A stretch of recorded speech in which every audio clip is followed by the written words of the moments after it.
Assalamualaikum warahmatullahi wabarakatuh. Anak-anakku, siswa-siswi SMK Negeri 1 Glagah Banyuwangi, jurusan Teknik Komputer dan Jaringan, atau juga siapapun yang melihat video tutorial ini. Pada video tutorial kali ini saya akan menjelaskan langkah-langkah bagaimana proses instalasi sistem operasi jaringan berbasis CLI atau command line. Pada praktek kali ini yang akan saya praktekkan adalah Linux. Untuk Linuxnya menggunakan Debian versi 10.5 atau versi Debian yang terbaru. Kemudian untuk sistem yang kita gunakan untuk instalasi adalah menggunakan salah satu software virtualisasi, yaitu Oracle VirtualBox. Untuk proses instalasi itu sendiri insya Allah tidak akan sesulit yang kalian bayangkan, dan karena kita juga mencobanya menggunakan salah satu software virtualisasi, maka jangan takut salah, karena jika salah pun tidak akan sampai membuat laptop atau komputer kita rusak. Terima kasih. Ayo kita perhatikan, kita praktekkan sama-sama bagaimana cara proses instalasinya. Nah, anak-anak, ini tampilan dari aplikasi virtualisasi VirtualBox. Pada tutorial kali ini saya menggunakan VirtualBox terbaru, kebetulan baru download. Saya menggunakan VirtualBox versi 6.1. Nah, jika VirtualBox kalian menggunakan versi yang berbeda tidak masalah, secara umum langkah-langkahnya sama, hanya tampilan VirtualBox-nya saja nanti yang agak berbeda. Nah, ketika sebelum kita melakukan instalasi, otomatis kamu harus siap dulu file ISO untuk Debian-nya yang bisa kamu download pada mirrornya sekolah. Sebelum kita membuat sebuah mesin virtual baru, ada beberapa tips yang perlu saya tunjukkan, yaitu cara men-setting virtual folder virtual mesin kita. Nah, pada Explore kita siapkan dulu, kamu buka Windows Explorer, kita buat dulu sebuah folder yang nantinya digunakan untuk menyimpan semua file-file virtual mesin yang akan kamu buat. Contohnya di sini saya buat folder dengan nama VirtualOS. Nah, nantinya file-file virtual mesin yang akan kita buat selama belajar akan kita simpan di sini. Bagaimana cara merubah virtual mesinnya? Kita buka lagi VirtualBox-nya. Setelah tadi kita membuat folder VirtualOS yang nantinya akan kita gunakan khusus untuk menyimpan file-file virtual mesin kita. Untuk memasukkannya ke setting VirtualBox bisa kita klik File, Preference. Pada tab general bisa kalian lihat di situ default mesin foldernya adalah mengarah ke C, users, nama user, dan di situ ada sebuah folder dengan nama VirtualBox VMS. Ini mungkin nama foldernya bisa berbeda-beda tergantung dari versi OS kalian. Nah, kita ganti, kita arahkan ke folder yang tadi kita buat di VirtualOS. Kita select. Kenapa kita arahkan ke E atau D? Tujuannya adalah ketika nanti suatu saat ada kerusakan OS dari laptop kalian dan perlu diinstal ulang OS kalian, maka file virtual mesinnya tidak hilang, sehingga pekerjaan kalian akan aman. Kita klik OK. Nah, sekarang kita akan buat mesin baru. Di sini ada icon new, mungkin tampil ikonnya berbeda jika kalian menggunakan versi VirtualBox yang berbeda. Bisa dengan icon new atau dari file dari menu mesin new di sini. Kita klik new. Nah, bisa kita lihat di sini opsi mesin folder sudah mengarah ke folder yang kita buat karena sudah kita setting di file preference tadi. Jika kalian menggunakan versi VirtualBox di bawah versi 6.0, maka opsi ini tidak akan muncul, tidak usah khawatir karena sudah kita atur di menu file dan preference tadi. Untuk yang versi VirtualBox 6.0 ke atas, versi ini muncul. Nah, kita beri nama mesin virtual kita, contoh dengan nama Debian_test. Tipenya kita Linux. Versinya ini tergantung dari laptop kalian, apakah 64 bit atau 32 bit, silakan disesuaikan. Otomatis jika laptop kalian 32 bit, di sini juga harus kita pilih 32 bit dan ISO yang kita download dari Mirror itu juga harus kita milih yang versi 32 bit atau i386. Karena laptop atau komputer saya ini 64 bit, maka di sini kita pilih 64 bit. Kita next. Nah, konfigurasi memori ini berbeda-beda tergantung dari jumlah memori fisik yang ada di laptop kalian. Intinya jangan sampai mengeset terlalu ngepres di batas warna hijau atau bahkan melebihi sampai warna merah. Jika sekalian melakukan seperti itu, maka laptop kalian nanti akan hang. Yang tidak kuat itu nanti Windows bawaannya atau Windows yang ada di OS kalian nanti yang akan hang karena kehabisan memori. Jika RAM kalian besar, contoh punya saya di sini 8 GB, nah, cukup kita beri misalkan 2 GB saja. Klik next. Karena kita ingin membuat yang baru, maka di sini kita pilih create virtual hard disk now. Kita klik create. Nah, VirtualBox ini dia support 3 jenis ekstensi file untuk virtual machine. Ada VDI, VHD, dan VMDK. VDI VirtualBox Disk Image ini merupakan ekstensi default yang dihasilkan khusus oleh aplikasi virtualisasi VirtualBox. VHD ini file virtualisasi ekstensi yang dihasilkan oleh aplikasi virtualisasi bawaannya Windows. Biasanya sering menggunakan ini adalah Windows Server. Nah, kalau VMDK itu file ekstensi khusus untuk miliknya VMware. Bagaimana Pak, ini milih yang mana? Kalau hanya untuk latihan bebas, kamu pilih yang manapun nanti hasilnya akan sama. Cuman tergantung kebutuhan. Kalau VDI ini bisa kita kopikan ke Linux atau Mac, tapi tiga-tiganya pun sekarang juga bisa sih.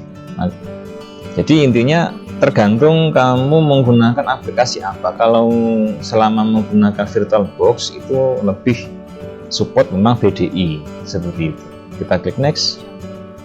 Nah, storage jenis penyimpanan ini ada dynamic, ada fixed.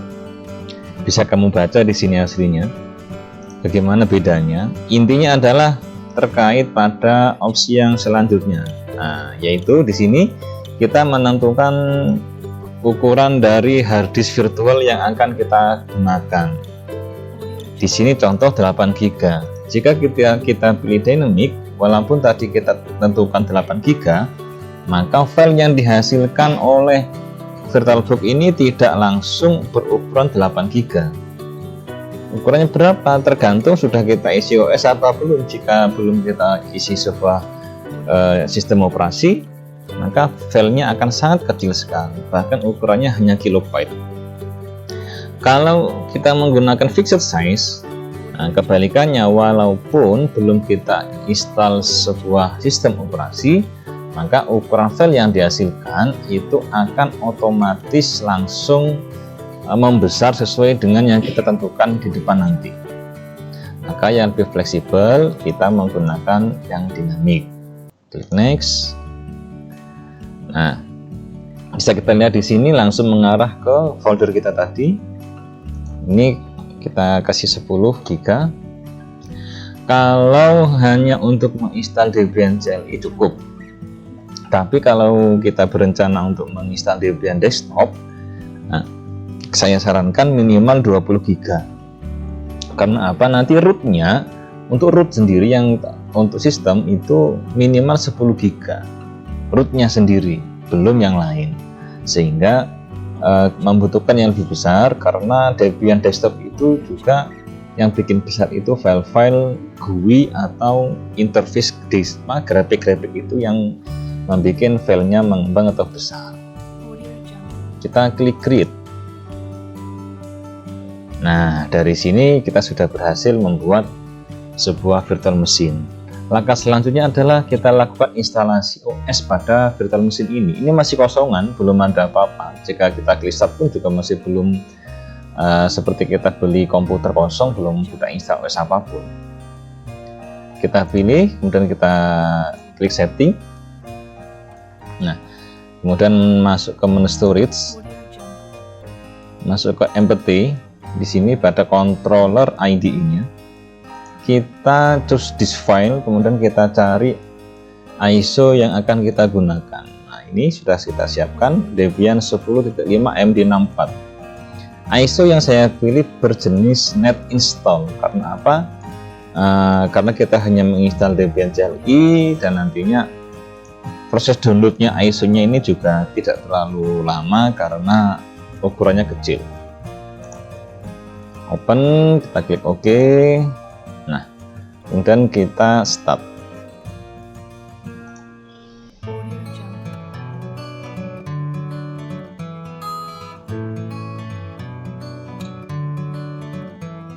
Nah, jika kalian menggunakan VirtualBox versi di bawah ini, opsi ini biasanya tidak muncul.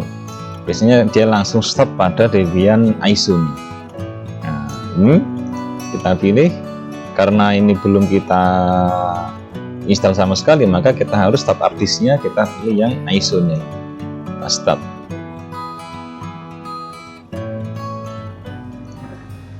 Nah, di sini ada opsi graphical install sama install. Ini bukan berarti ketika kita pilih graphical install berarti nanti kita mau menginstal Debian GUI, tidak. Ini hanya pilihan untuk proses instalasi.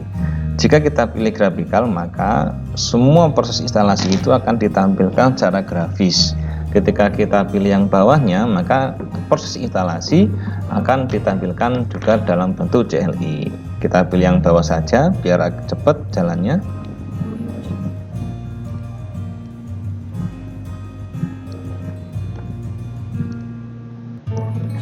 Nah, kita pilih bahasa untuk proses instalasi, kita pilih English di sini agar lebih mudah memahami, karena kadang kalau menggunakan bahasa Indonesia itu ada beberapa istilah yang kita agak sulit menerjemahkan. Tori kita cari Indonesia. Local settingnya kita pilih default. Game map juga kita pilih default.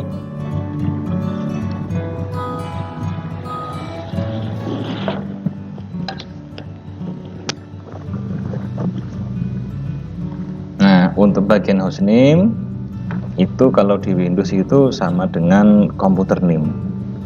Misalkan di sini kita pilih Debian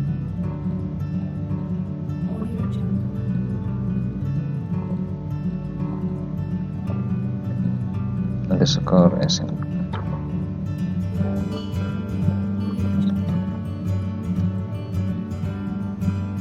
Oh ya, tidak boleh ada underscore. Debian Semegah. Kita klik continue. Domain name kita masukkan ini bebas juga kamu masukkan. Misalkan kita instalasi server di perusahaan mana, disesuaikan dengan domain yang ada di perusahaan tersebut. Kita klik continue. Root password kita tentukan password untuk root untuk latihan ini saya beri yang mudah saja. Pastikan dan biasakan selalu show password agar kita tahu benar nggak password yang kita ketikkan, karena kadang kita ada salah ketik karena salah pencet keyboard. Kita continue. Untuk tadi suruh untuk memverify password yang tadi, kita ketik ulang, continue. Nah, full name of for the user, ini kita disuruh memasukkan nama user untuk OS kita. Misalkan contoh saya beri user Larjas, kita klik continue. Password untuk user yang tadi kita buat boleh dibedakan, boleh disamakan. Kalau kalian menginstalasi server sungguhan, itu bisa dibedakan untuk menambah keamanan servernya. Tapi jangan lupa dicatat, karena kadang kita kalau kebanyakan user kita sering lupa. Continue. Kita pilih sesuai lokasi kita.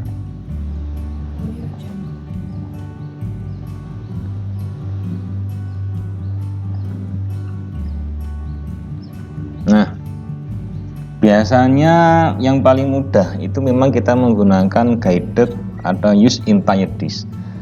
Nah, tapi di sini akan kami jelaskan. Pertama kita pilih guided dulu untuk isi entire disk. Nah, di bawahnya ada LVM Nana. Untuk LVM ini biasanya tipe partisi untuk LVM ini digunakan untuk server yang memiliki array hard disk. Nah, array hard disk itu akan saya jelaskan di bagian yang lainnya. Untuk server yang hard disknya cuma satu, atau seperti kita ini hanya untuk latihan, kita pilih yang atas saja. Nah, ini hard disk yang kita tentukan tadi 10 GB dari hard disk VirtualBox-nya. Nah, ini ada opsi all files in one partition. Nah, anak-anak bayangnya gini, jika all files in one partition, sama saja ketika kita ingin menginstalasi sebuah laptop dengan OS Windows, itu berarti nanti hard disk kita itu hanya dipartisi menjadi satu C saja. Nah, jika /home ini separate /home partition, maka kita memisahkan antara partisi sistem dan partisi data. Berarti contohnya misalkan ketika di Windows ada partisi C dan ada partisi D. Nah, karena di Linux tidak ada pembagian partisi berdasarkan letter drive-nya, sedangkan di Linux itu untuk partisi data itu diberi nama /home. Maka di sini bisa kita pisahkan /home-nya. Nah, untuk /var dan /tmp ini bagaimana Pak? /var dan /tmp ini di Linux itu /var dan tmp itu biasanya digunakan untuk file-file konfigurasi dari daemon atau aplikasi-aplikasi tambahannya itu. Nah, di sini bisa kita pisahkan sehingga nanti tujuannya apa? Ketika ada rusaknya sistem Linux, selain datanya aman, file-file konfigurasi untuk daemon itu juga aman, seperti itu. Nah, untuk pertama kali ini kita pisahkan saja, cukup yang data saja. Kita pilih separate /home partition. Nah, bisa kita lihat anak-anak, kita tadi memilih separate /home, tapi di sini jadinya adalah ada 3 partisi. Nah, kenapa ada 3? Karena ada tambahan swap. Nah, kalian semoga masih ingat apa itu swap di pelajaran ketika kelas 10. Swap itu adalah virtual memory atau memori virtual yang digunakan untuk membantu sistem, membantu kerja sistem. Apalagi ketika memori fisik kita itu berukuran kecil dan sudah habis digunakan untuk sistem, maka swap ini fungsinya untuk itu. Nah, jadi ketika kita pisahkan /home, maka jadinya itu 3. Ada root, atau kalau di Windows itu C-nya ini untuk sistemnya, ada swap untuk virtual memory, dan ada /home. Jika tadi kita pilih all files in one partition, kita pilih hanya satu partisi, maka akan muncul 2, root dan swap.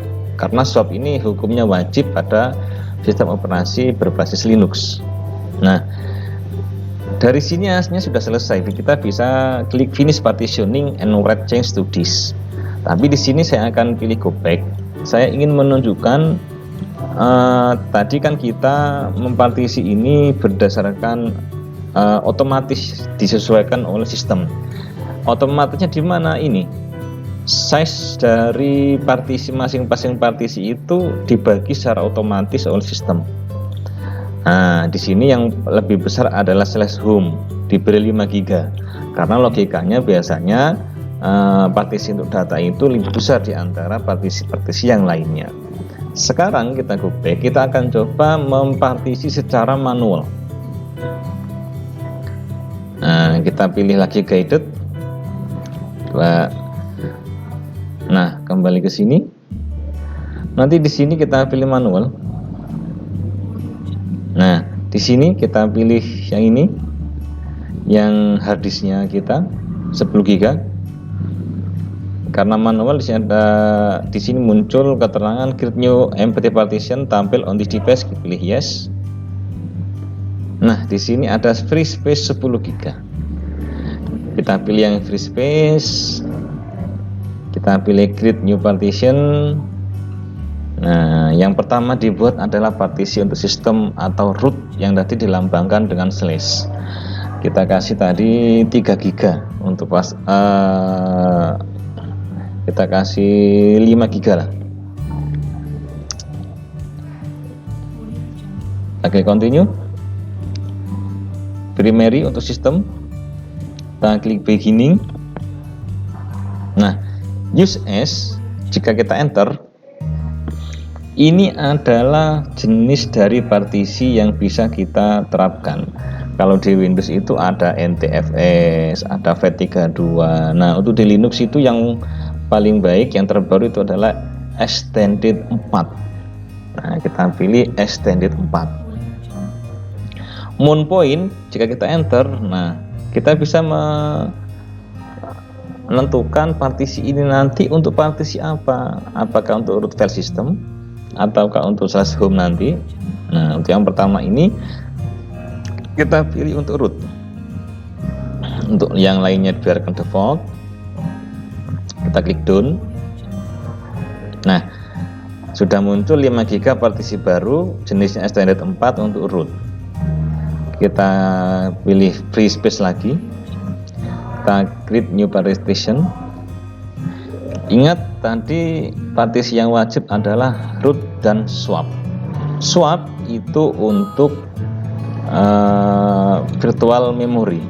Swap itu ada, walaupun secara tidak tertulis, biasanya ada peraturan yang disepakati oleh para administrator. Swap itu biasanya ukurannya adalah minimal sama dengan RAM fisik.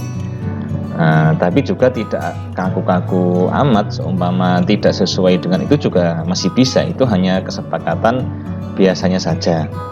Nah, ini kalau untuk ukuran defaultnya itu 2 kali RAM fisik, misalkan RAM kita 2 GB, maka ukuran swap 4 GB. Tapi karena di sini ukuran harddisk kita sangat terbatas, maka kita ambil kapasitas yang minimal, yaitu sama dengan RAM fisik 2 GB. Karena kita tadi menentukan RAM-nya untuk virtual machine ini adalah 2 GB. Kita klik continue. Ini biarkan default, pilih logical karena sudah bukan untuk root. Kita tetap pilih beginning. Nah, use as, kita pilih swipe area. Oke, kita done. Nah, sekarang terakhir kita bikin untuk slash home untuk data kita. Create new partition, ini sisanya kita biarkan. Kita logical, kemudian use as ini tetap. Nah, di sini mount point-nya pastikan slash home. Kalau sudah, klik down setting. Nah, hasilnya sama, 3 partisi dengan ukuran yang kita bedakan dari yang ditentukan oleh otomatis oleh sistem tadi itu. Kita klik finish. Write the change to this, kita pilih yes.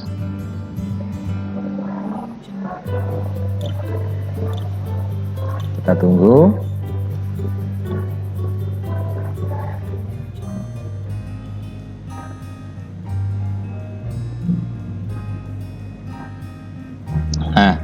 Pada tahap ini, setelah tadi proses instalasi base system yang selesai, ada opsi scan another CD atau DVD. Kita ditawari untuk menycan CD atau DVD yang lain. Nah, ini kita maksudnya adalah dulu sebelum internet seperti sekarang ini, orang instalasi itu biasanya harus download dulu semua file ISO CD atau DVD dari internet. Nah, jadi ketika langkah selanjutnya itu nanti kita butuh aplikasi-aplikasi yang lain, kita sudah tidak butuh internet. Tapi karena di sini internet sudah bagus koneksinya, kita tidak perlu mendownload semua installer CD itu, sehingga kita tidak butuh untuk menycan CD atau DVD yang lainnya. Kita pilih no saja. Nah, di sini ada tampilan kita diminta untuk memasukkan mirror terdekat untuk instalasi aplikasi selanjutnya yang kita butuhkan. Nah, tips untuk mempercepat ini biasanya kita nonaktifkan dulu untuk koneksi internet kita, karena kalau apalagi internet kita lambat, itu bisa membuat proses instalasi ini lebih lambat. Ini nanti kita pilih Indonesia dulu. Ini silakan dipilih sembarang dulu, pilih continue. Nanti jika dia ngecek tidak ada koneksi internet, maka nanti akan ada opsi untuk kita tidak perlu menggunakan mirror untuk saat ini. Nah, seperti ini. Kita nggak apa-apa, kita go back dulu. Nah, nanti muncul seperti ini, continue without network mirror, yes. Nanti bisa kita masukkan mirrornya setelah proses instalasi selesai.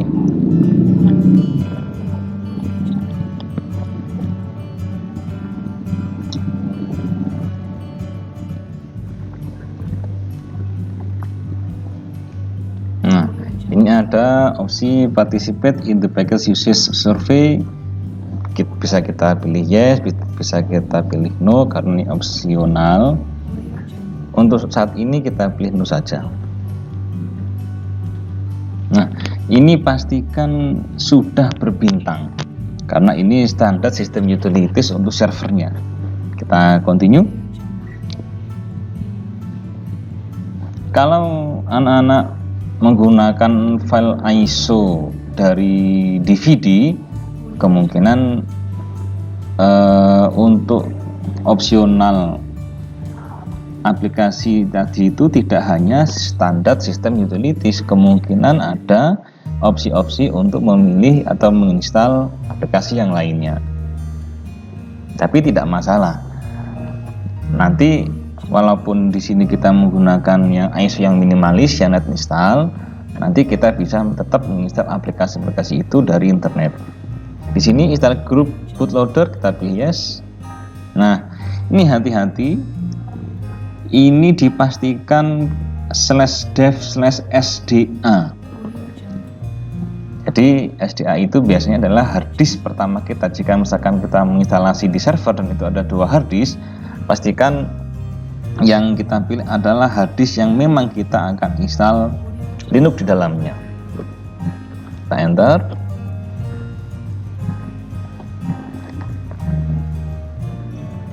Nah, sudah komplit, kita klik continue.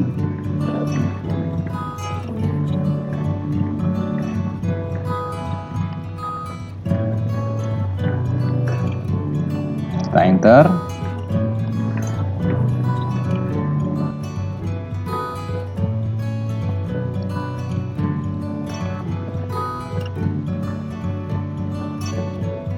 Nah, instalasi sudah selesai, Linux CLI kita sudah jadi. Kita coba login menggunakan user yang tadi kita buat.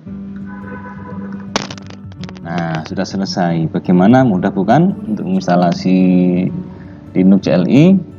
Nah, terima kasih. Nah, itulah tadi langkah-langkah bagaimana proses instalasi sistem operasi berbasis jaringan, dalam hal ini Linux Debian versi 10.5 yang kita install menggunakan software virtualisasi VirtualBox. Semoga bermanfaat. Untuk selanjutnya insya Allah akan kita sampaikan tentang perintah-perintah dasar Linux, di mana itu merupakan ilmu yang sangat utama dan penting sekali bagi kalian seorang calon administrator jaringan. Terima kasih, semoga bermanfaat. Assalamualaikum warahmatullahi wabarakatuh.